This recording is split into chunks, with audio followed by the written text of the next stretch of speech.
साडा वाज उस दुश्मन नाल है जिहड़ा मुगलों तो ज़्यादा जालिम है ते अंग्रेज़ों तो ज़्यादा मक्कार है। इन्हां नूं गुरु नानक साहब की सच हक इंसाफ की आइडियोलॉजी बहुत रड़कदी है। पिछले लगभग 4 दहाकिਆਂ 'ਚ गुरु नानक गुरु गोबिंद सिंह साहिब दे लखां सपुत्तर सपुत्रियां जिन्हां ने अपने शरीरां दे भांडे इन्हां दे सिर ते दिल्ली साम्राज दे सिर ते भन्ने ताकि कौम दा आउण वाला कल मान मता होए, शान मता होए। 20वीं सदी के महान सिख सन जरनैल सिंह जी खालसा पिंडरां वाले जदों ये अल्फाज कहते सन, खालसा जी शहीदां दे खून दा हक लैणे, मंग आनंदपुर दा मता सी, ट्रू फैडरल स्ट्रक्चर की गल सी जिवें अमेरिकन सिस्टम दे विच है। पर उन्होंने टैंकां तोपां नाल साडे मुकद्दस हरमंदर साहिब, 37 इतिहासक गुरुद्वारे और फिर अगला सारा दहाका साडी एक नस्ल मार मुकानी। और ये गल ज़ाहिर है कि उस तो बाद कौम का निशाना आज़ाद कर खालिस्तान की प्राप्ति दे नाल जुड़िया होया है। वाहिगुरू जी का खालसा, वाहिगुरू जी की फतेह। साहिब श्री गुरु ग्रंथ साहिब जी की हजूरी में जुड़े बैठे सतगुरु जी का अपना आपा गुरु खालसा साध संगत जीओ। भाई उधम सिंह जी ने इंट्रोडक्शन च एक लाइन कही कि अज दे हालात पंथ की किस्मत का लेखा जोखा।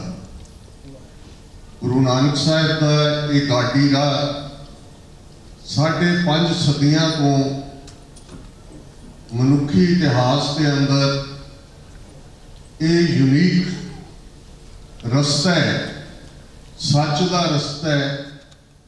जिस सच की आवाज़ नूं दबाण दे लई पहले दिन तो ही वेले दे हाकमां वल्लों उस वेले दे दंभी किस्म दे लोग जिहड़े धर्म दे अदारियां दे उत्ते कब्जा करके बैठे सन, जिस प्रथाए भाई गुरदास जी ने फरमाया सी कि सच किनारे रह गया, खै मरदे बामण मौलाने, सिरों न मिट्टे आवन जाने।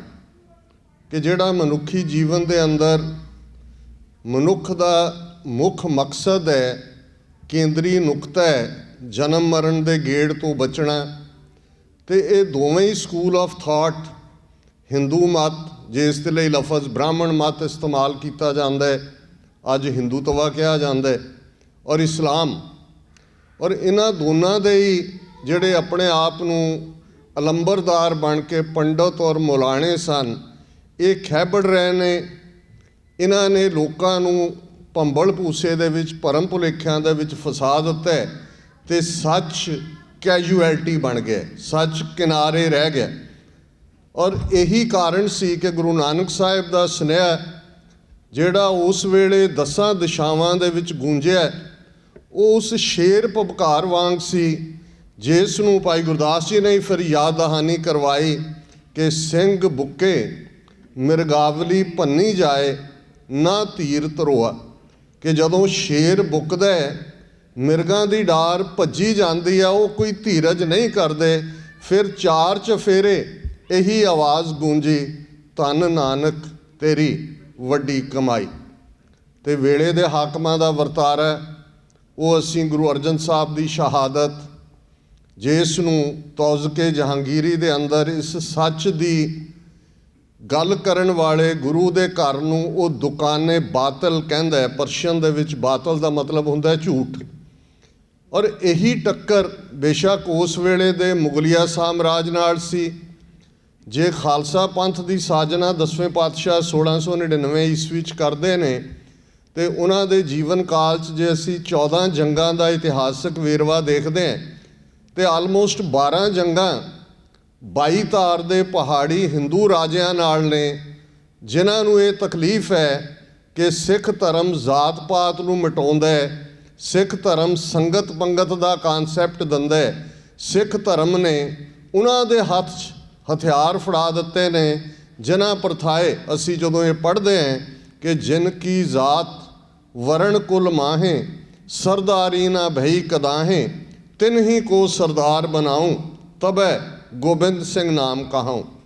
ਉਹ ਖਾਲਸਾ ਪੰਥ ਗੁਰੂ ਕਲਗੀਧਰ ਪਾਤਸ਼ਾਹ ਨੇ ਪ੍ਰਗਟ ਕੀਤਾ ਤੇ ਪਹਿਲਾ ਇਡਿਕਟ ਉਹਨਾਂ 5 ਪਿਆਰਿਆਂ ਨੂੰ ਜਿਹੜੇ 80,000 ਦੇ ਇਕੱਠ 'ਚੋਂ ਤਲਵਾਰ ਦੀ ਧਾਰ 'ਤੇ ਸਿਰ ਰੱਖਣ ਦੇ ਲਈ ਆਪਣੇ ਆਪ ਨੂੰ ਪੇਸ਼ ਕਰਦੇ ਨੇ, ਫਰਮਾਇਆ ਅੱਜ ਤੋਂ ਤੁਹਾਡੀ ਕੁਲ ਨਾਸ, ਕਰਮ ਨਾਸ, ਕਿਰਤ ਨਾਸ, ਵਰਣ ਨਾਸ, ਭਰਮ ਨਾਸ, ਤੁਸੀਂ ਖਾਲਸਾ ਹੋ। ਤੇ ਫਿਰ ਖਾਲਸੇ ਦਾ ਲਗਭਗ 3.25 ਸਦੀਆਂ ਦਾ ਸਫ਼ਰ, ਉਹ ਮੁਗਲਿਆ ਸਲਤਨਤ ਹੋਏ, ਉਹ ਦਰਾ ਖੈਬਰ ਪਾਰ ਦੇ ਅਫਗਾਨ ਧਾੜਵੀ ਹੋਣ, ਉਹ ਬ੍ਰਿਟਿਸ਼ ਬਸਤੀਵਾਦੀ ਹੋਣ, ਤੇ ਪਿਛਲੇ ਲਗਭਗ 75 ਸਾਲ ਤੋਂ ਇਹ ਮੌਜੂਦਾ ਹਾਕਮ, ਇਹਨਾਂ ਸਾਰੇ ਹੀ ਸਾਮਰਾਜਾਂ ਦਾ ਇਹ ਜ਼ੋਰ ਲੱਗਾ ਰਿਹਾ ਕਿ ਜਾਂ ਇਸ ਸੱਚ ਦੀ ਆਵਾਜ਼ ਨੂੰ ਬੰਦ ਕਰ ਦਈਏ ਤੇ ਜਾਂ ਇਹਨਾਂ ਨੂੰ ਘੁਮਾ ਫਿਰਾ ਕੇ ਆਪਣੇ ਹੱਕ ਦੇ ਵਿੱਚ ਭੁਗਤਾਈਏ। ਜੇ ਇਸ ਫਲਸਫੇ ਨੂੰ ਸਮਝਾਂਗੇ ਤੇ ਸਾਨੂੰ ਪ੍ਰਿਥੀਏ, ਰਾਮ ਰਾਈਏ, ਧੀਰ ਮਲੀਏ, ਮੀਣੇ, ਮਸੰਦ, ਉਹਨਾਂ ਦਾ ਵਰਤਾਰਾ ਕੀ ਸੀ, ਜਾਂ ਅੰਗਰੇਜ਼ੀ ਰਾਜ ਦੇ ਵੇਲੇ ਜਿਹੜੇ ਰਾਏ ਬਹਾਦਰ, ਸਰਦਾਰ ਬਹਾਦਰ, ਖਾਨ ਬਹਾਦਰ, ਜ਼ੈਲਦਾਰ, ਨੰਬਰਦਾਰ, ਸਫੈਦ ਪੋਸ਼, ਉਹ ਸਾਰਾ ਜਿਹੜਾ ਇੱਕ ਮੁਖਬਰਾਂ ਦਾ ਇੱਕ ਵੱਡਾ ਸੈਟਅਪ ਉਹਨਾਂ ਨੇ ਖੜਾ ਕੀਤਾ, ਉਹਨਾਂ ਦੀ ਸਮਝ ਆਏਗੀ। ਤੇ ਫਿਰ ਅੱਜ ਦੇ ਪੀਰੀਅਡ 'ਚ 20 ਫਰਵਰੀ ਨੂੰ ਪੰਜਾਬ 'ਚ ਚੋਣਾਂ ਹੋਣੀਆਂ ਨੇ, 2 ਹਫ਼ਤੇ ਵਿਚਾਲੇ ਨੇ, ਤੇ ਤੁਸੀਂ ਪਿਛਲੇ ਕੁਝ ਹਫ਼ਤਿਆਂ ਤੋਂ ਦੇਖ ਰਹੇ ਹੋ ਕਿ ਕਿਵੇਂ ਖਰੀਦੋ ਫਰੋਖਤ ਦਾ ਬਾਜ਼ਾਰ ਗਰਮ ਹੈ। 2 ਕਿਸਮ ਦੇ ਲੋਕ ਹੁੰਦੇ ਨੇ, ਇੱਕ ਬਾਜ਼ਮੀਰ ਤੇ ਇੱਕ ਬੇਜ਼ਮੀਰ। ਤੇ ਗੁਰੂ ਨਾਨਕ ਸਾਹਿਬ ਨੇ ਡਿਫਾਈਨ ਕੀਤਾ ਸੀ, ਇੱਕੋ ਲੋਕ ਨੇ ਕਿ ਜਿਹੜੇ ਆਪਣੀ ਪੱਤ ਲੋਹਾ ਕੇ ਵੀ ਜੇ ਜੀਵੈ ਪੱਤ ਲੱਥੀ ਜਾਏ, ਸਭ ਹਰਾਮ ਜੇਤਾ ਕਿਛ ਖਾਏ।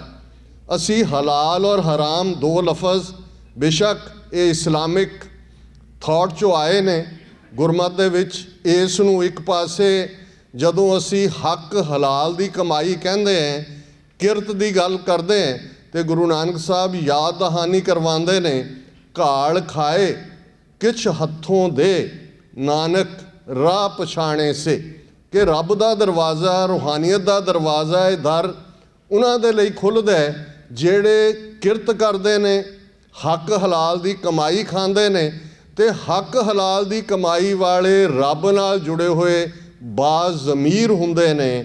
ਉਹਨਾਂ ਨੂੰ ਕੋਈ ਖਰੀਦ ਨਹੀਂ ਸਕਦਾ, ਉਹਨਾਂ ਨੂੰ ਕੋਈ ਡਰਾ ਨਹੀਂ ਸਕਦਾ। ਤੇ 2 ਵੇਲੇ ਜਿਹੜੇ ਅਸੀਂ ਅਰਦਾਸ ਦੇ ਲਫ਼ਜ਼, ਮਹਿਜ਼ ਬਹੁਤ ਵਾਰ ਅਸੀਂ ਉਹਨਾਂ ਦੇ ਉੱਤੇ ਸ਼ਾਇਦ ਹੀ ਧਿਆਨ ਕੇਂਦਰਿਤ ਕਰਦੇ ਹੋਈਏ, ਇਹ ਉਹਨਾਂ ਦਾ ਇਤਿਹਾਸ ਸਾਨੂੰ ਰੋਜ਼ਾਨਾ ਦੁਹਰਾਇਆ ਜਾਂਦਾ ਹੈ, ਜਿਨ੍ਹਾਂ ਸਿੰਘਾਂ ਸਿੰਘਣੀਆਂ ਨੇ ਧਰਮ ਹੇਤ ਸੀਸ ਦਿੱਤੇ, ਬੰਦ ਕਟਾਏ, ਖੋਪਰੀਆਂ ਲੋਹਾਈਆਂ, ਚਰਖੀਆਂ 'ਤੇ ਚੜ੍ਹੇ, ਆਰਿਆਂ ਨਾਲ ਚਰਾਏ ਗਏ, ਗੁਰਦੁਆਰਿਆਂ ਦੀ ਸੇਵਾ ਲਈ ਕੁਰਬਾਨੀਆਂ ਕੀਤੀਆਂ, ਧਰਮ ਨਹੀਂ ਹਾਰਿਆ, ਸਿੱਖੀ ਕੇਸਾਂ ਸਵਾਸਾਂ ਨਾਲ ਨਿਭਾਈ, ਤਿਨਾਂ ਦੀ ਕਮਾਈ ਦਾ ਧਿਆਨ ਧਰ ਕੇ ਖਾਲਸਾ ਜੀ ਬੋਲੋ ਜੀ ਵਾਹਿਗੁਰੂ।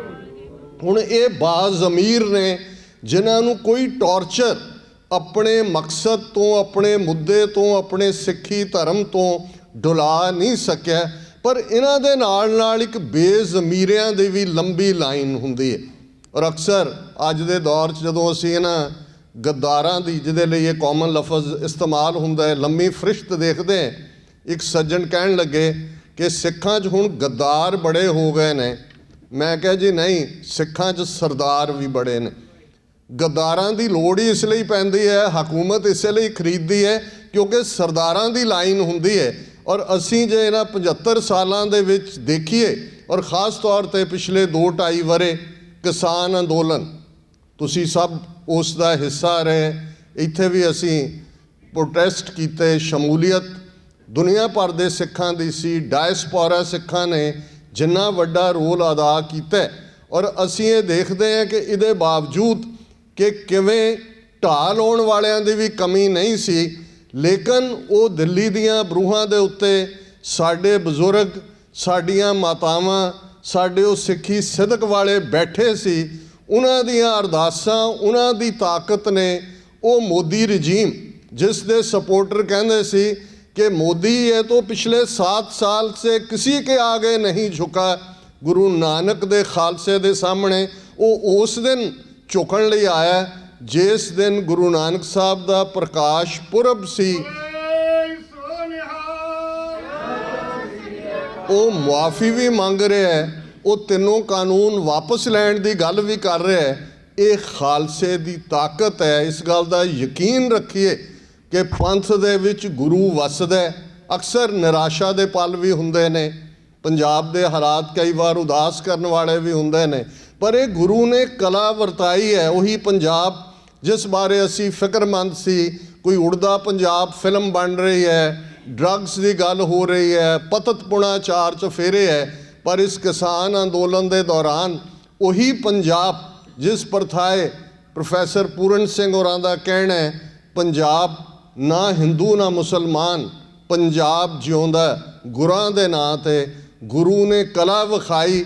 ਉਹੀ ਪੰਜਾਬ, ਉਹੀ ਸਿੱਖ ਕੌਮ ਜਿਹਨੂੰ 2% ਕਹਿੰਦੇ ਸੀ, ਕਿਵੇਂ ਉਹ ਖਲੋਤੀ ਔਰ ਦਿੱਲੀ ਦੇ ਸਾਮਰਾਜ ਨੂੰ ਝੁਕਣ 'ਤੇ ਮਜਬੂਰ ਕੀਤਾ।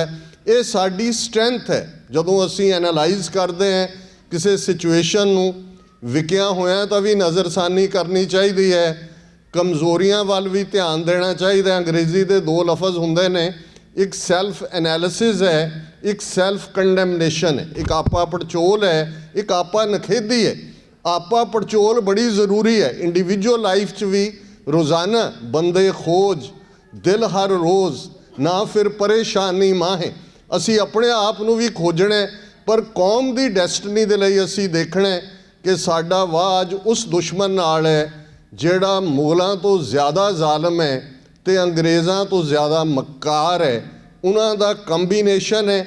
ਇਹਨਾਂ ਨੂੰ ਗੁਰੂ ਨਾਨਕ ਸਾਹਿਬ ਦੀ ਸੱਚ ਹੱਕ ਇਨਸਾਫ ਦੀ ਆਈਡੀਓਲੋਜੀ ਬਹੁਤ ਰੜਕਦੀ ਹੈ, ਔਰ ਪਿਛਲੇ ਲਗਭਗ 4 ਦਹਾਕਿਆਂ 'ਚ ਗੁਰੂ ਨਾਨਕ ਗੁਰੂ ਗੋਬਿੰਦ ਸਿੰਘ ਸਾਹਿਬ ਦੇ ਉਹ ਲੱਖਾਂ ਸਪੁੱਤਰ ਸਪੁੱਤਰੀਆਂ ਜਿਨ੍ਹਾਂ ਨੇ ਆਪਣੇ ਸਰੀਰਾਂ ਦੇ ਭਾਂਡੇ ਇਹਨਾਂ ਦੇ ਸਿਰ 'ਤੇ, ਦਿੱਲੀ ਸਾਮਰਾਜ ਦੇ ਸਿਰ 'ਤੇ ਭੰਨੇ, ਤਾਂ ਕਿ ਕੌਮ ਦਾ ਆਉਣ ਵਾਲਾ ਕੱਲ੍ਹ ਮਾਨ ਮਤਾ ਹੋਏ, ਸ਼ਾਨ ਮਤਾ ਹੋਏ। ਉਹਨਾਂ ਦੇ ਡੁੱਲੇ ਖੂਨ ਦਾ ਹੱਕ ਲੈਣ ਦੀ ਗੱਲ 20ਵੀਂ ਸਦੀ ਦੇ ਮਹਾਨ ਸਿੱਖ ਸੰਤ ਜਰਨੈਲ ਸਿੰਘ ਜੀ ਖਾਲਸਾ ਪਿੰਡਰਾਂ ਵਾਲੇ ਜਦੋਂ ਇਹ ਅਲਫਾਜ਼ ਕਹਿੰਦੇ ਸਨ, ਖਾਲਸਾ ਜੀ ਸ਼ਹੀਦਾਂ ਦੇ ਖੂਨ ਦਾ ਹੱਕ ਲੈਣਾ, ਅਤੇ ਹੱਕ ਲੈਣ ਦੀ ਗੱਲ ਜ਼ਾਹਰ ਹੈ ਕਿ ਜੂਨ 84 ਦੇ ਪਹਿਲੇ ਹਫ਼ਤੇ ਤੱਕ ਮੰਗ ਆਨੰਦਪੁਰ ਦਾ ਮਤਾ ਸੀ, ਟਰੂ ਫੈਡਰਲ ਸਟਰਕਚਰ ਦੀ ਗੱਲ ਸੀ ਜਿਵੇਂ ਅਮਰੀਕਨ ਸਿਸਟਮ ਦੇ ਵਿੱਚ ਹੈ। ਪਰ ਉਹਨਾਂ ਨੇ ਟੈਂਕਾਂ ਤੋਪਾਂ ਨਾਲ ਸਾਡੇ ਮੁਕੱਦਸ ਹਰਿਮੰਦਰ ਸਾਹਿਬ, 37 ਇਤਿਹਾਸਕ ਗੁਰਦੁਆਰੇ, ਔਰ ਫਿਰ ਅਗਲਾ ਸਾਰਾ ਦਹਾਕਾ ਸਾਡੀ ਇੱਕ ਨਸਲ ਮਾਰ ਮੁਕਾਣੀ।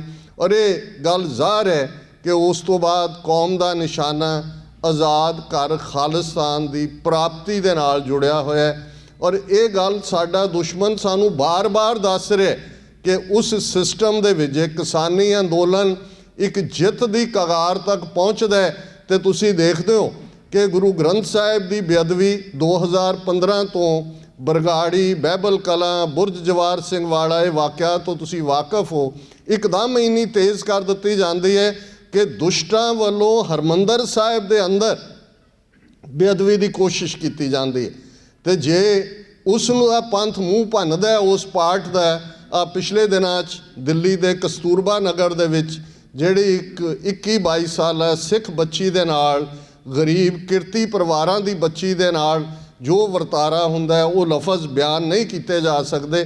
ਹੁਣ ਇੱਕ ਪਾਸੇ ਉਹੀ ਮੁਲਕ ਹੈ ਜਿੱਥੇ ਕੋਈ ਇੱਕ ਕਾਂਡ ਹੁੰਦਾ ਹੈ ਤੇ ਸਾਰਾ ਭਾਰਤ ਸੜਕਾਂ 'ਤੇ ਨਿਕਲ ਆਉਂਦਾ ਹੈ। ਨਿਰਭਇਆ ਕਾਂਡ ਤੋਂ ਤੁਸੀਂ ਵਾਕਫ ਹੋ।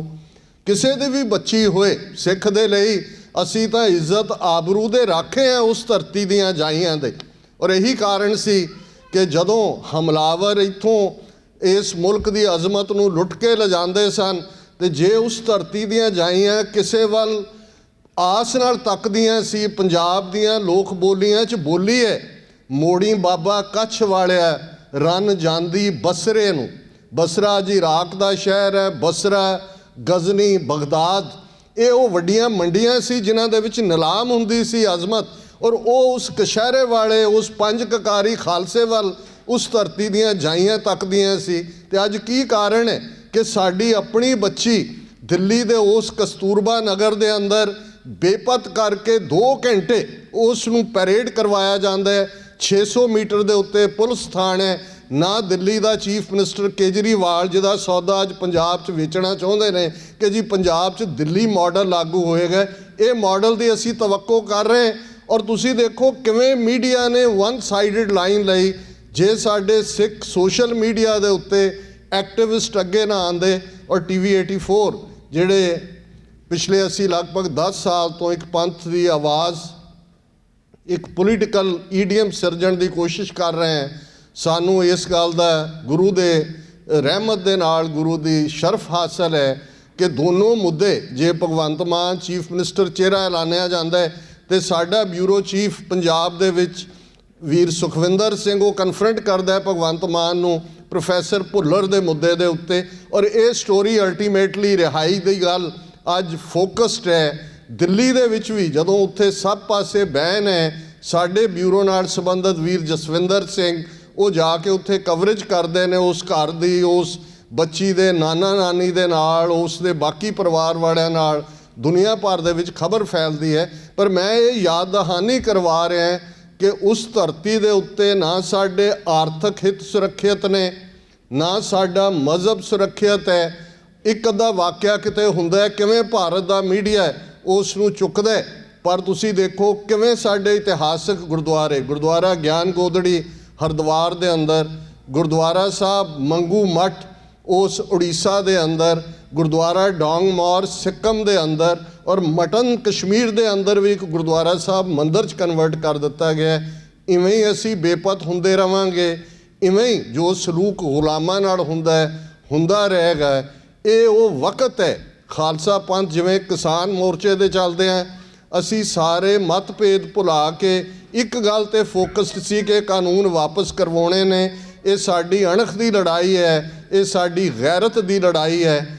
ਅੱਜ ਵੀ ਸਾਡੇ ਲਈ ਇਹ ਬਹੁਤ ਜ਼ਰੂਰੀ ਹੈ। ਜਿਵੇਂ ਵੱਡੇ ਘੱਲੂਘਾਰੇ ਤੋਂ ਬਾਅਦ ਪੰਥ ਨੇ ਇਹ ਰਿਜ਼ੋਲਵ ਕੀਤਾ ਸੀ ਕਿ ਮਿਸਲ ਵੰਡ ਅਬ ਕਬਹੂ ਨਾ ਪਾਓ, ਰਲ ਮਿਲ ਕੇ ਇਹ ਪੰਥ ਬਚਾਓ। ਇਸ ਵੇਲੇ ਜਥੇਬੰਦੀਆਂ, ਇੰਡੀਵਿਜੂਅਲਸ ਕਿਹਦੀ ਕੀ ਹਉਮੈ ਕਿਹਦੇ ਨਾਲ ਟਕਰਾ ਰਹੀ ਹੈ, ਇਹਨੂੰ ਛੱਡੀਏ। ਅਸੀਂ ਪੰਥ ਹੈ। ਸਾਡੇ ਪਿਤਾ ਗੁਰੂ ਗੋਬਿੰਦ ਸਿੰਘ ਸਾਹਿਬ, ਮਾਤਾ ਸਾਹਿਬ ਕੌਰ ਵਾਸੀ ਅਨੰਦਪੁਰ ਦੇ, ਸਾਡੀ ਸਟਰੈਂਥ ਟੁਗੈਦਰਨੈਸ 'ਚ ਹੈ। ਗੁਰੂ ਪੰਥ ਦੇ ਵਿੱਚ ਹਮੇਸ਼ਾ ਗੁਰੂ ਦੀ ਕਲਾ ਵਾਪਰਦੀ ਹੈ। ਔਰ ਤੁਹਾਡੇ ਕੱਲ੍ਹ ਜਿਵੇਂ ਇੱਥੇ ਇੱਕ ਵੱਡਾ ਇਕੱਠ ਸੀ, ਸਾਰੇ ਈਸਟ ਕੋਸਟ ਦੀਆਂ ਜਥੇਬੰਦੀਆਂ ਇਕੱਠੀਆਂ ਹੋਈਆਂ। ਇਹ ਰਿਜ਼ੋਲਵ ਕੀਤਾ ਗਿਆ ਕਿ 9 ਅਪ੍ਰੈਲ ਨੂੰ ਕੈਪੀਟਲ ਹਿੱਲ ਦੇ ਉੱਤੇ ਸਿੱਖ ਡੇ ਪੈਰੇਡ, ਜਿਹਦਾ ਨਾਮ ਫਰੀਡਮ ਮਾਰਚ ਹੈ, ਟੁਗੈਦਰਨੈਸ ਦੇ ਨਾਲ ਇਹ ਵੇਲਾ ਜਿੱਥੇ ਅਸੀਂ ਮੈਸੇਜ ਦਈਏ ਕਿ ਕੌਮ ਜਿਉਂਦੀ ਹੈ। ਅਸੀਂ ਸਾਡੇ ਦਿਲ ਪੰਜਾਬ ਦੇ ਆਪਣੇ ਵੀਰਾਂ ਭੈਣਾਂ ਦੇ ਨਾਲ, ਆਪਣੇ ਗੁਰੂਆਂ ਦੀ ਉਸ ਧਰਤੀ ਦੇ ਨਾਲ, ਅਸੀਂ ਤਾਂ 2 ਵੇਲੇ ਅਰਦਾਸ ਕਰਦੇ ਹਾਂ, ਗੁਰੂ ਤੋਂ ਮੰਗਦੇ ਹਾਂ ਸ੍ਰੀ ਅੰਮ੍ਰਿਤਸਰ ਜੀ ਦੇ ਇਸ਼ਨਾਨ। ਸਾਡੇ ਅੰਦਰ ਹਰਮੰਦਰ ਵਸਦਾ ਤੇ ਅਸੀਂ ਆਪਣੀ ਉਸ ਧਰਤੀ ਦੀ ਪੀੜ ਦੇ ਉੱਥੇ ਵਾਲਿਆਂ ਦੀਆਂ ਬਹੁਤ ਮਜਬੂਰੀਆਂ ਨੇ। ਇੱਕ ਖੌਫ ਖੜਾ ਕੀਤਾ ਹੋਇਆ ਹੈ। ਕੋਈ ਯੂਪਾ ਲਾ ਦਿੰਦੇ ਨੇ, ਕੋਈ ਚੁੱਕ ਕੇ ਲੈ ਜਾਂਦੇ ਨੇ, ਕੋਈ ਸੈਡੀਸ਼ਨ ਚਾਰਜ ਲਾ ਦਿੰਦੇ ਨੇ। ਇੱਥੇ ਅਸੀਂ ਅਮਰੀਕਨ ਕਾਨੂੰਨਾਂ ਦੇ ਤਹਿਤ ਬਿਲਕੁਲ ਸ਼ਾਂਤਮਈ ਅੰਦਾਜ਼ ਦੇ ਵਿੱਚ ਆਪਣੀ ਗੱਲ ਕਹਿਣ ਦਾ ਹੱਕ ਰੱਖਦੇ ਹਾਂ। ਇਸ ਦੇ ਉੱਤੇ ਫੋਕਸ ਕਰੀਏ। ਸਤਿਗੁਰੂ ਰਹਿਮਤ ਕਰਨ। ਅਕਸਰ ਸਰ ਕਪੂਰ ਸਿੰਘ ਜਿਹੜੇ ਵੱਡੇ ਸਿੱਖ ਫਿਲਾਸਫਰ ਹੋਏ ਨੇ 20ਵੀਂ ਸਦੀ ਦੇ, ਉਹ ਇਹ ਕਿਹਾ ਕਰਦੇ ਸਨ, ਉਦਾਸ ਵੀ ਹੁੰਦੇ ਸਨ, ਪਰ ਉਹ ਕਹਿੰਦੇ ਸਨ ਵੀ ਨਹੀਂ, ਗੁਰੂ ਦਾ ਇਕਰਾਰਨਾਮਾ ਪੰਥ ਦੇ ਨਾਲ, ਗੁਰੂ ਨੇ ਪੰਥ ਨੂੰ ਬੇਘਰੇ ਨਹੀਂ ਰਹਿਣ ਦੇਣਾ। ਗੁਰੂ ਦਾ ਇਹ ਇਕਰਾਰਨਾਮਾ ਕਿ ਪੰਥ ਖਾਲਸਾ ਖੇਤੀ ਮੇਰੀ, ਹਉ ਸੰਭਾਲ ਕਰੋ ਤਿਸ ਕੇਰੀ। ਸਤਿਗੁਰੂ ਰਹਿਮਤ ਕਰਨ। ਪੰਥ ਦੇ ਵਿੱਚ ਆਪਸੀ ਪਿਆਰ ਇਤਫਾਕ ਹੋਏ। ਔਰ ਇਹ ਜਦੋਂ ਅਸੀਂ ਖਾਲਸੇ ਦੀਆਂ ਚੌਂਕੀਆਂ, ਝੰਡੇ ਬੁੰਗੇ ਜੁਗੋ ਜੁਗ ਅਟਲ ਮੰਗਦੇ ਹਾਂ, ਇਹ ਕੁੱਲ ਦੁਨੀਆ ਦੇ ਅੰਦਰ ਖਾਲਸੇ ਦੀ ਚੜ੍ਹਦੀ ਕਲਾ ਸਤਿਗੁਰੂ ਨੇ ਬਖਸ਼ੀ ਹੋਈ ਹੈ। ਪਰ ਆਪਣੀ ਉਸ ਮਾਤ ਭੂਮੀ, ਪਿਤਰੀ ਭੂਮੀ, ਉਸ ਨੂੰ ਆਜ਼ਾਦ ਕਰਵਾਈਏ ਜ਼ਾਲਮ ਦੇ ਪੰਜੇ ਤੋਂ। ਇਹ ਸਾਡਾ ਆਦਰਸ਼ ਵੀ ਹੋਣਾ ਚਾਹੀਦਾ ਹੈ, ਇਹ ਸਾਡਾ ਰਿਜ਼ੋਲਵ ਵੀ ਹੋਣਾ ਚਾਹੀਦਾ ਹੈ, ਇਹ ਸਾਡਾ ਅਲਟੀਮੇਟ ਡੈਸਟੀਨੇਸ਼ਨ ਵੀ ਹੈ। ਕਿਸੇ ਵੀ ਭੁੱਲ ਚੁੱਕ ਲਈ ਮੁਆਫੀ। ਵਾਹਿਗੁਰੂ ਜੀ ਕਾ ਖਾਲਸਾ, ਵਾਹਿਗੁਰੂ ਜੀ ਕੀ ਫਤਿਹ।